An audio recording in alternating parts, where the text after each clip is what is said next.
เห็นชายผ้าเหลืองของลูกนี่โอ้ยบ่มีแนวใดสิทอว่าซั่นเถาะบางเทื่อต้อง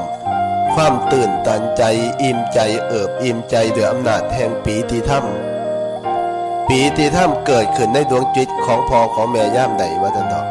มันจะเป็นเหตุให้เกิดความตื่นตันใจความตื่นตันใจตัวนี้แหละมันจะเป็นเหตุเป็นปัจจัยให้น้ำตาของพ่อของแม่ไหลซึม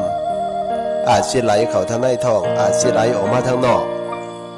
ด้วยความปลื้มอกปลื้มใจปีติยินดีเพราะนั้นคันเฮาบวชเข้ามาแล้วเนี่ยคันบ่สนองคุณในส่วนนี้นะคือเฮาเฮ็ดไปมาล่ำมาร้อยนั้นบาปนักบ่แม่นธรรมดานะ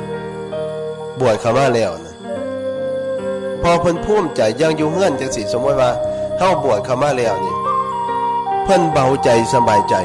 บ่ได้เป็นห่วงภวักพะวงนี่ว่าโอ้ยเข้าสู่ร่มผ้าคาสวพัดแล้วเป็นสิ่งที่ประทับจิตประทับใจเลยว่าห่วงกะเศร้าห่วงเพราะว่าบ่ได้ไปใส่มาใส่บ่ได้ขี่รถไปหันไปนี่สิเกิดภวักพะวงคันเฮาเป็นโยมอยู่บัดนี้คันลงเฮือนไปปัดนี่ความวิตกกังวลย่อมเกิดขึ้นแก่พ่อแก่แม่ทันทีพ่อแม่บางคนที่หักลูกมากก็ยิ่งนอนบ่หลับคันลูกบ่กลับมาก็ต้องเป็นห่วงอยู่อย่างสั่นว่าซั่นเถาะคันขี่รถไปปุ๊บ